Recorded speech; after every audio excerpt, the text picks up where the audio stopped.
Hey everyone, welcome to BLED.in। आज हम लोग TET 2019 का मैथ्स का पेपर सॉल्व करेंगे। फर्स्ट क्वेश्चन है, एक आयत की लंबाई में 60% की वृद्धि करने पर उसकी चौड़ाई में कितने प्रतिशत की कमी करनी होगी कि उससे आयत का क्षेत्रफल ना बदले।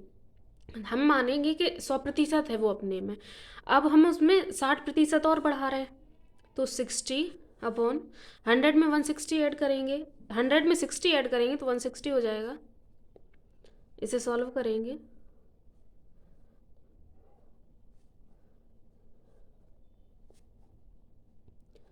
तो ये 37.5% ये आंसर आएगा इसका। सेकंड क्वेश्चन देखेंगे, एक घन का आयतन संख्यात्मक रूप में उसकी भुजाओं के योग के बराबर है। घन का आयतन क्या होता? घन का आयतन होता साइड का क्यूब। ये किसके बराबर है? उसकी भुजाओं के योग के बराबर है। तो घन में कितनी भुजाएं होती एज मानी जाए तो 12 होती हैं, तो 12 उनके योग के बराबर है, तो 12s मतलब ये भुजा है। घन का संपूर्ण पृष्ठीय क्षेत्रफल बताना है हमें, तो इससे s² की वैल्यू 12 आएगी।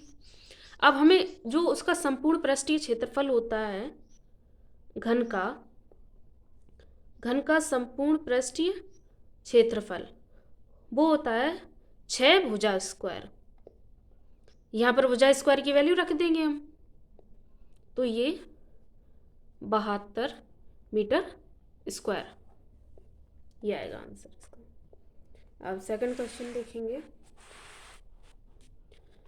2018 में अमित का वेतन 1,26,500 रुपये है। वर्ष 2016 से उसका वेतन प्रति वर्ष 10% और 15% बढ़कर 2018 के वेतन तक पहुंच गया। तो वर्ष 2016 में उसका वेतन कितना था? मान लिया हमने 2016 में x था, तब वो पहले 10% बढ़ा तो मतलब 110%, फिर 15% बढ़ा तो 115%, और 2018 में आकर कितना हो गया? 1,26,500 रुपये। इसको सॉल्व करेंगे हम,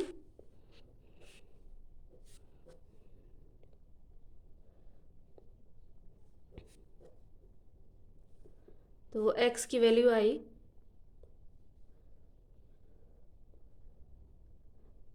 1,00,000। नेक्स्ट क्वेश्चन देखेंगे, दो संख्याओं का मासापा 6 और लासापा 432 है। यदि एक संख्या 48 है तो दूसरी संख्या बताइए। तो हमें ये तो पता कि LCM into HCF is equals to first number into second number, तो हमें ये पता है, ये वैल्यू इसकी पता है, ये 432 हो गई। मासापा 6 दिया हुआ है, एक संख्या में 48 दी हुई है और दूसरी हमें निकालनी है। यहाँ से x की वैल्यू निकालेंगे, इनको काटेंगे अब, 54 इसका आंसर आएगी, ये दूसरी संख्या है। नेक्स्ट क्वेश्चन देखेंगे, किसी महीने का तीसरा शुक्रवार 16वीं तारीख को पड़ता है, मतलब 16 को था शुक्रवार। अब इसमें से हम जैसे 7 दिन कम कर दें तो 9 तारीख को भी शुक्रवार था, और फिर 7 दिन कम कर दें तो 2 तारीख को शुक्रवार था। ठीक है, इसमें पूछा है इसी महीने का चौथा मंगलवार किस तारीख को आएगा। तो इसके अकॉर्डिंग देखें तो पहला मंगलवार कब आएगा? वो आएगा 6 तारीख को, और दूसरा फिर उसमें 7 जोड़ देंगे तो वो आएगा 13 को, तीसरा फिर 20 को, और चौथा 27 तारीख को। तो हमें यही तो पूछा है कि चौथा मंगलवार किस तारीख को आएगा, तो वो 27 तारीख को आएगा। नेक्स्ट क्वेश्चन देखते हैं, एक त्रिभुजाकार प्रिज्म में कितने शीर्ष होते हैं?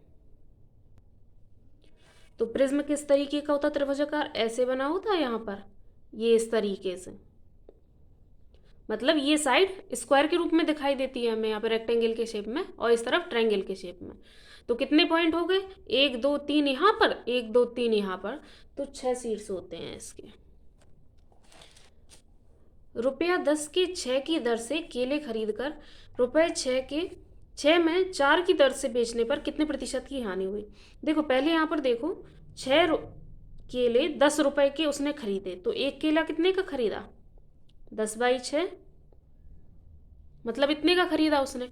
ये है क्रय मूल्य सीपी। अब उसने 4 बेचे 6 रुपए में, तो ए कितने का बेचा होगा? ये 3/2, ये हो गया उसका विक्रय मूल्य। अब हानि पूछी तो हानि मतलब क्रय में से विक्रय घटा देंगे हम। हानि प्रतिशत पूछी ना, लॉस परसेंटेज, तो ये सीपी है, इसमें से इसको घटा देंगे, और सीपी जो नीचे दिया हुआ है 200। अब इसको सॉल्व करेंगे और ये ऐसे ही लिख देंगे 1/6 और 5/3। ये 100 क्योंकि प्रतिशत में चल रहा था, तो 10% की हानि होगी। नेक्स्ट क्वेश्चन देखेंगे, 1 ग्राम में कितने किलोग्राम? देखो, जब हम यहाँ पर देखेंगे 1 किलोग्राम में 1000 ग्राम होते, ये 1000 इस साइड आएंगे तो 1/1000 kg। 1 ग्राम में 1/1000 kg होता है। तो यहाँ पर हमें ये ऑप्शन से बताना है, ये वाला ऑप्शन सही है ए। और ये जब ऊपर जाएगा तो 10⁻³ भी लिख सकते हैं इसको, ये भी ऑप्शन सही है। इसमें अगर हम पॉइंट हटाएंगे तो नीचे 4 जीरो आएंगी, लेकिन हमें तो यहाँ पर 3 ही चाहिए, तो ये गलत है और ये भी गलत है। तो ए और बी सही है, इसका ये वाला आंसर सही है। नेक्स्ट क्वेश्चन, 0.01 का स्क्वायर को प्रतिशत के रूप में लिखना है हमें। जब हम प्रतिशत के रूप में लिखते हैं तो 100 का गुणा करते हैं उसमें, तो जैसे ये स्क्वायर दिया हुआ है तो जब हम इसको खोल देंगे तो 0.0001 ये आएगा।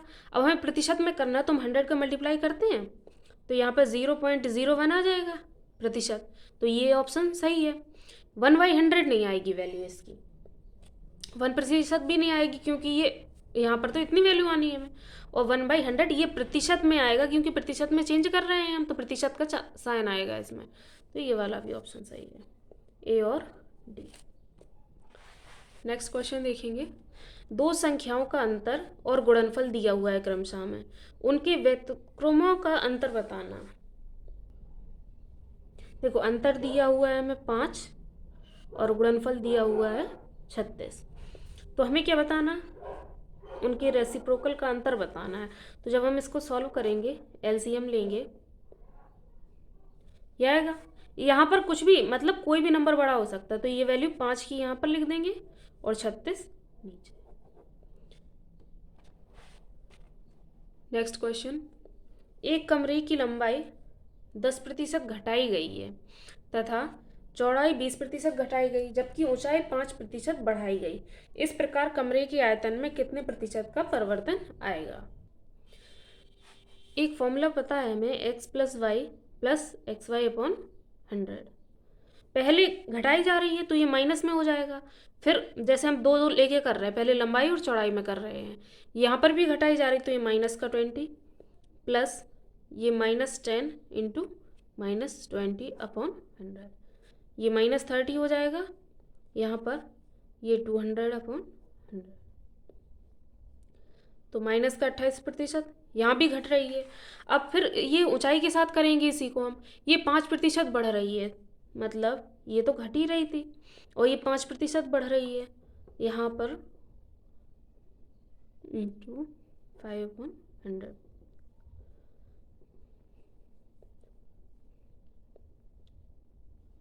यहाँ पर काट देंगे इसको,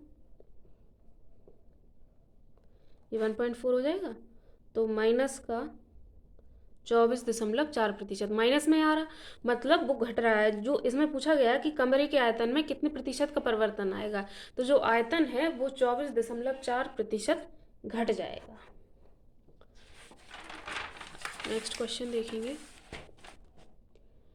किसी कमरे के 15 मीटर 17 सेंटीमीटर लंबे और 9 मीटर 2 सेंटीमीटर चौड़े फर्श पर लगाई जा सकने वाली वर्गाकार टाइलों की न्यूनतम संख्या बताइए कितनी होगी। तो जैसे हमने मान लिया ये कोई कमरा है, ये मीटर को सेंटीमीटर में करें, ये लेंथ कितनी हो जाएगी जब इसको सेंटीमीटर में करेंगे, तो 15-17 सेंटीमीटर और चौड़ाई हो जाएगी 902 सेंटीमीटर, क्योंकि 1 मीटर में 100 सेंटीमीटर होते हैं। अब इसमें ये पूछा वर्गाकार टाइलों की संख्या, न्यूनतम संख्या बतानी है। जैसे ये है कोई टाइल, ठीक है, हमें न्यूनतम कम से कम संख्या बतानी है। उसके लिए हमें जो टाइल है उसका माप तो बड़े से बड़ा होना चाहिए ना, तब तो टाइलों की संख्या कम होगी वहाँ पर। उसकी भुजा मतलब बड़ी से बड़ी होनी चाहिए, तभी टाइलों की संख्या कम होगी। तो हम इन दोनों का SCF ले लेंगे। जब हम मासापा लेंगे हाईएस्ट, तभी तो बड़ी से बड़ी संख्या निकलेगी, मतलब उसकी भुजा उस टाइल की। इनका जब मासापा लेंगे तो वो 41 आएगा। अब क्या इसमें टाइलों की संख्या बतानी है,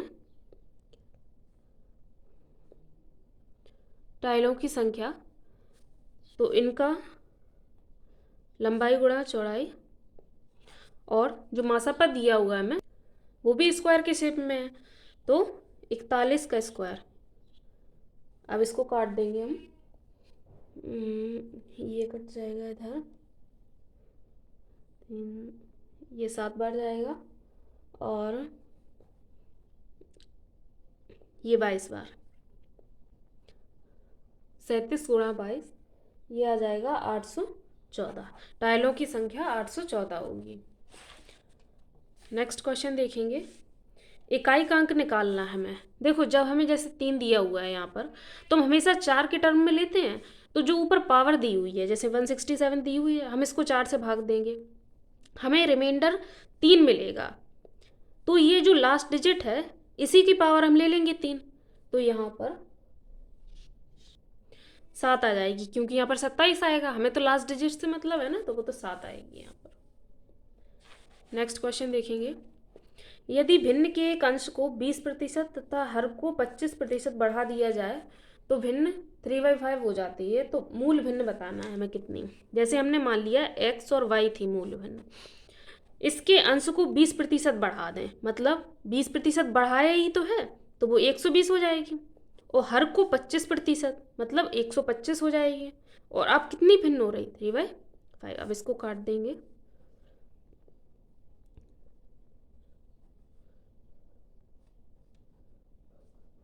तो वैल्यू आई 5/8, ये होगी भिन्न।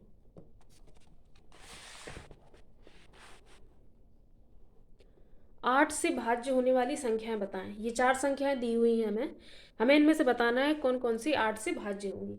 तो 8 से भाज्यता का नियम क्या है, लास्ट की 3 डिजिट 8 से डिवाइड होनी चाहिए। हम इसमें करके देखेंगे, जैसे तो ये तो हो जाए 8 तिया 24, ये 0 कट जाएंगी।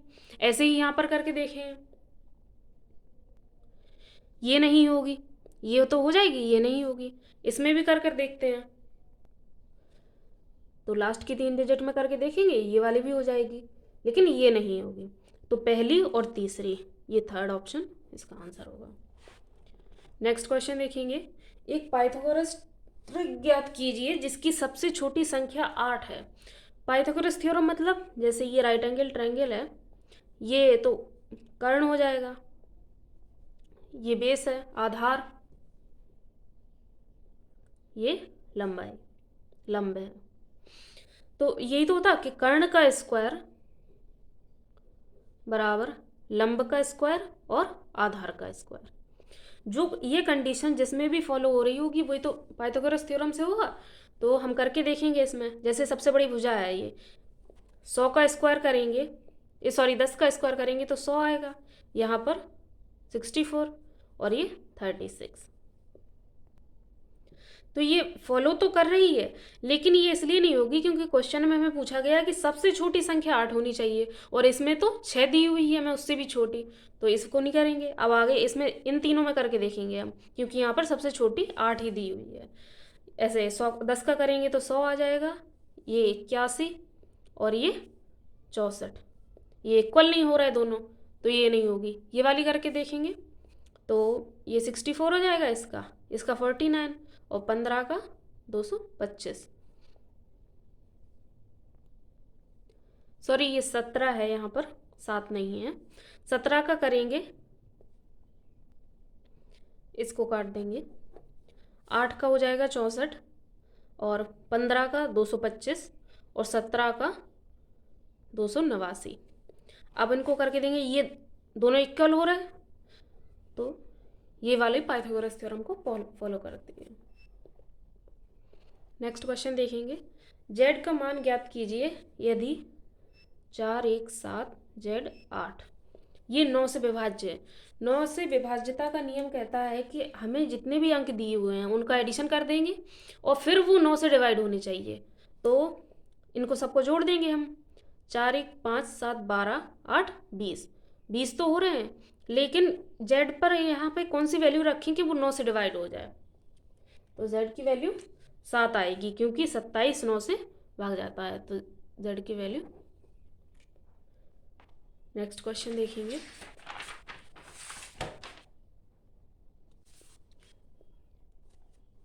ये हमें कुछ नंबर दिया हुआ है 2160। ABC की वैल्यू निकाल के हमें यहाँ पर रखनी है। तो हम इसको जैसे LCM के फॉर्म में करते हैं तो वैसे ही निकाल लेंगे। 540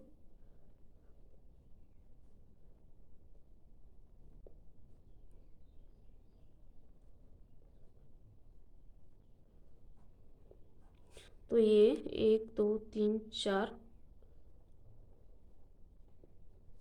A की वैल्यू 4, B की 3 और C की 1। अब हम यहाँ पर रख देंगे -3 और C की पावर -1। तो ये तो 81 हो जाएगी। ये -3 है तो नीचे आएगा और ये भी नीचे। 40, ये आएगा इसका आंसर। नेक्स्ट क्वेश्चन देखेंगे। जैसे हमें यहाँ पर ये दिया हुआ है, देखो 4 है, 4 का क्यूब 64 होता, तो हम देखेंगे बाकी सब जगह एप्लीकेबल हो रही है कि नहीं। 2 का क्यूब 8 हो जाएगा, 3 का 27 हो जाएगा। तो सब जगह क्यूब हो रहे हैं ना उस नंबर के। ऐसे ही एक यहाँ पर दिया है तो x की वैल्यू भी एक ही आएगी, क्योंकि 1 का क्यूब 1 ही होता है। नेक्स्ट क्वेश्चन देखेंगे। a plus B upon C is equals to B plus C upon A और is equals to C plus A upon B is equals to K. तो हम हर एक को अलग अलग के इक्वल में लिखे ले रहे हैं। जैसे ये वैल्यू दी हुई है के, तो यहाँ से सी की वैल्यू निकालेंगे तो सी की वैल्यू यहाँ से कितनी आएगी, ए प्लस बी अपॉन, सॉरी, सी की वैल्यू यहाँ से ए प्लस बी अपॉन के आएगी। यहाँ से निकालेंगे, ये सी इस साइड ले आएंगे, के को नीचे ले आएंगे। ऐसे ही यहाँ से हम निकाल लेंगे सब जगह से वैल्यू। तो ए की वैल्यू निकलेगी बी प्लस सी अपॉन के और बी की वैल्यू निकलेगी सी प्लस ए अपॉन के। ए प्लस ए बी और सी, इन तीनों को जोड़ देंगे तो A plus B plus C is equals to, इस साइड वाले भी जुड़ जाएंगे, B plus C upon K plus A plus B upon K plus C plus A upon K. LCM ले लेंगे यहाँ से 1/k का, ये b plus C plus A plus B plus C plus A, ये सब दो दो हैं तो 2 a plus B plus C upon के। a plus B plus C is equals to upon के। a plus B plus C ये cut जाएंगे तो k की वैल्यू 2 आ जाएगी यहाँ से। नेक्स्ट क्वेश्चन देखेंगे। निम्नलिखित में से कोई 3 मापों को लेकर कुल कितने त्रिभुज बनाए जा सकते हैं। ये 4 दिए हुए हैं। देखो कोई भी त्रिभुज बनाने के लिए कोई भी 2 छोटी संख्याएं, जैसे 3 संख्याएं दी हुई हैं, 3 भुजाएं दी हुई हैं, 2 भुजाओं का योग सबसे बड़ी भुजा जो दी हुई है उसके योग से ज़्यादा होना चाहिए। मतलब जैसे ये हैं, इन 3 भुजाओं को ले रहा है तो इन तीनों में सबसे बड़ी ये है 5.9, तो इनका एडिशन, इनको जोड़ेंगे तो ये हो जाएगा 5.4। लेकिन ये तो छोटा हो रहा ना इससे, तो ये यहाँ पर ट्रायंगल बनेगा ही नहीं। अब हम दूसरी भुजाएं लेकर देख रहे हैं, जैसे 1 2 3, इन तीनों को ले रहा है 4.2, 5.9 और 8.1। इन दोनों को जोड़ दे रहा है क्योंकि ये छोटी हैं। तो इसका जोड़ जो है ये बड़ी भुजा से ज़्यादा आ रहा है, तो यहाँ पर ट्रायंगल बन जाएगा। तो एक ट्रायंगल तो बन गया। हमें यही तो पूछा कि कितने बन सकते हैं। अब हम दूसरी भुजाओं को लेकर देख सकते हैं।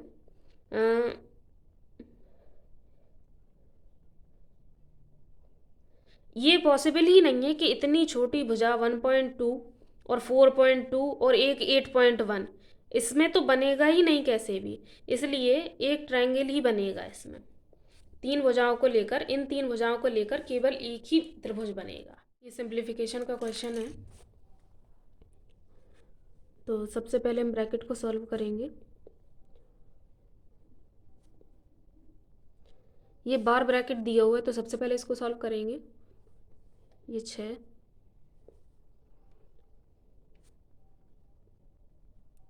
ये 4 हो जाएगा यहाँ पर, ये माइनस का 4,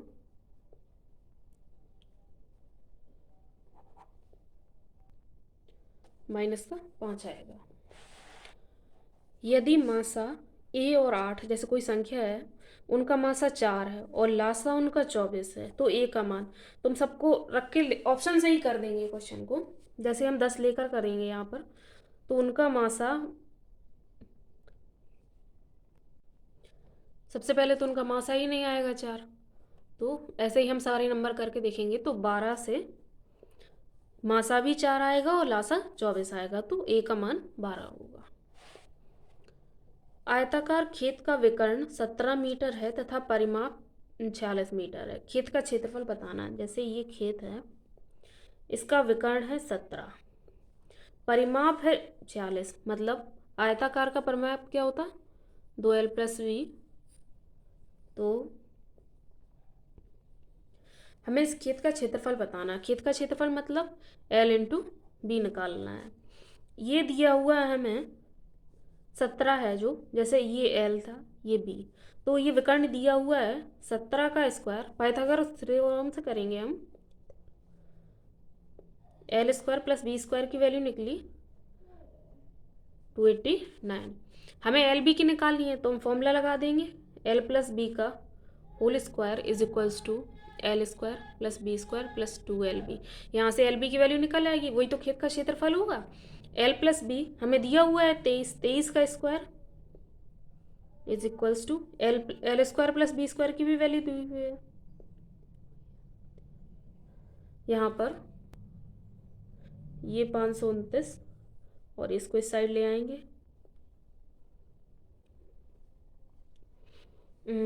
ये 0, 240 हो जाएगा। 2 से जब भाग दे देंगे तो LV इज इक्वल्स टू 120, यही क्षेत्रफल निकलेगा इसका। नेक्स्ट क्वेश्चन देखेंगे। देखो 2 की पावर -1 है, मतलब 1/2 होगा। अब उसकी पावर फिर -1 है, मतलब 1/2 की पावर फिर -1 होगा, तो ये 2 ऊपर चला जाएगा, तो यहाँ से संख्या निकली 2। अब कौन सी संख्या है, अब हमें ये बताना है इनमें से कौन सी संख्या है। 2 एक अभाज्य संख्या है, हाँ ये सही है। एक सम संख्या है, बिल्कुल है। 2 का गुणज है। विषम संख्या है, नहीं है। तो 3 ऑप्शन सही है, ABC, तो यहाँ पर ABC सही हो जाएगा। कौन सा कथन सही है, 2 अभाज्य संख्याओं का योगफल सदैव अभाज्य संख्या होती है। सदैव अभाज्य संख्या, जैसे हमने मान लिया एक अभाज्य संख्या है 2 और एक है 7, अभाज्य संख्या है दोनों, इनको जब जोड़ देंगे तो आएगा 9, लेकिन 9 एक अभाज्य संख्या नहीं है, तो ये तो गलत है। एक भाज्य संख्या विषम हो सकती है, हाँ हो सकती है, क्योंकि ये 3, 7 ये तो विषम है ना, तो ये सही है। एक सरल रेखा पर स्थित बिंदुओं की संख्या बताने। कोई रेखा है जैसे बिंदुओं की, तो वो तो अनंत होगी ना, इनफाइनाइट, तो इसका आंसर इनफाइनाइट।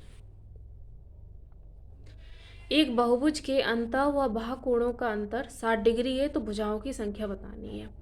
जैसे अंतः कोण कितने हैं, अंतः कोण होता है 2n-4 × 90/n, एक अंतः कोण, और बाह्य कोण ये, इसकी वैल्यू में 60 दी हुई है, तो NM LCM ले लेंगे, 360 माइनस का 360 और 60, ये 180n - 720 हो जाएगा।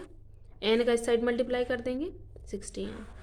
अब यहाँ से 120n = 720 आया, तो n की वैल्यू 6 आई, तो भुजाओं की संख्या 6 हुई। नेक्स्ट क्वेश्चन देखेंगे। एक भिन्न का हर अंश के दोगुने से 1 का अधिक है। जैसे x और y भिन्न है, जो हर है y अंश के दोगुनी मतलब 2x से एक अधिक है। अंश में 2 जोड़ने पर x में जब हम 2 जोड़ देंगे और हर में 3 घटाने पर एक संख्या प्राप्त हो रही है। तो यहाँ से x plus Y is equals to Y minus 3, ये -5 एक इक्वेशन ये हो गई और दूसरी हो गई, ये पहली इक्वेशन थी। अब हम दोनों को सॉल्व करेंगे। यहाँ से 2x minus Y is equals to -1 आएगी वैल्यू। अब ये माइनस, ये प्लस, माइनस एक्स की वैल्यू -4, एक्स की वैल्यू 4, अंश की वैल्यू 4 आई। यहाँ पर रख देंगे हम y इज इक्वल्स टू 8 + 1 9। तो हमें भिन्न बतानी है, तो 4/9 ये भिन्न की संख्या होगी। Thank you.